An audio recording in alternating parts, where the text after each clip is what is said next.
SDM ने किया नगर के कृषि केंद्रों का आकस्मिक निरीक्षण के दौरान एसडीएम के साथ कृषि विभाग के अधिकारी रहे मौजूद।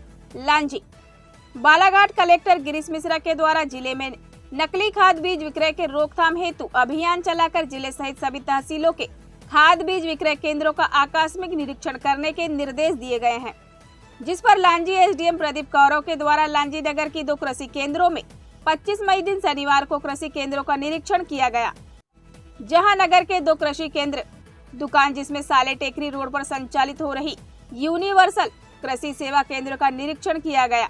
इसी के साथ बालाघाट रोड पर संचालित हो रहे किसान कृषि केंद्र का भी निरीक्षण एसडीएम के द्वारा किया गया तथा किसान कृषि केंद्र से निरीक्षण के दौरान एक्सपायरी डेट की दवाएं जो कि 700 ml की मात्रा में पाई गई उसे भी जब्ती किया गया और इन दोनों कृषि केंद्रों की दुकानों के खाद बीज भंडार गोदामों का आकस्मिक दबिश देकर निरीक्षण किया गया। इन विक्रय केंद्रों में खाद बीज विक्रय के लिए लाइसेंस सही पाया गया। साथ एसडीएम द्वारा भंडारित उर्वरक का भौतिक सत्यापन भी किया गया।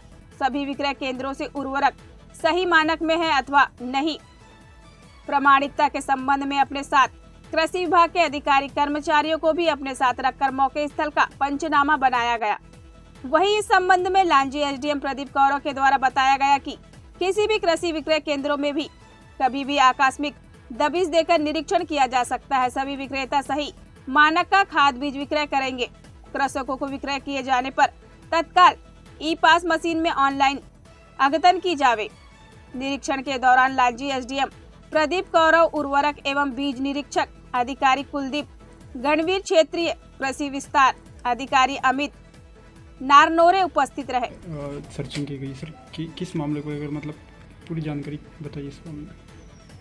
कलेक्टर महोदय द्वारा दिए गए निर्देश के पालन में समस्त जो उर्वरक विक्रेता हैं उनकी दुकानों पर वर्तमान में जो स्टॉक है उसका वेरिफिकेशन किया जा रहा है। तो वेरिफिकेशन में मुख्यतः इस बात का ध्यान रखा जा रहा है कि जो यूरिया, डीएपी या सुपर फास्फेट वगैरह जो विक्रय करते हैं तो इनका स्टॉक रजिस्टर और गोडाउन में जो स्टॉक है दोनों का हम लोग वेरिफिकेशन करते हैं। अगर वो दोनों में सेम रहते हैं तो सही स्थिति पाते हैं और दोनों में अगर विसंगतियाँ निकल के आती हैं तो फिर संबंधित उर्वरक विक्रेता के खिलाफ पृथक से कार्रवाई की जाएगी।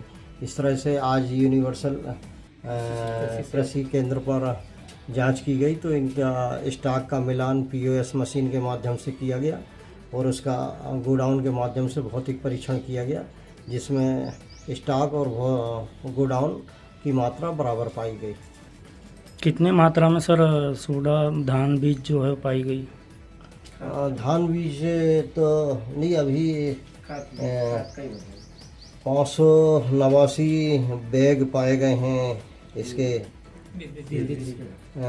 20-0-13। हाँ, और 740 यूरिया के पाए गए हैं और 63 बैग सुपर फास्फेट के पाए गए हैं। सर क्षेत्र में और भी संचालित हो रही कृषि दुकान, सभी कृषि दुकानों में क्या चेक होगा सर? बिल्कुल, लगातार इसी तरह के स्टॉक रजिस्टर और उनके गोडाउन का भौतिक सत्यापन किया जाएगा और कहीं विसंगति निकल के आएगी तो फिर पृथक से कार्रवाई की जाएगी।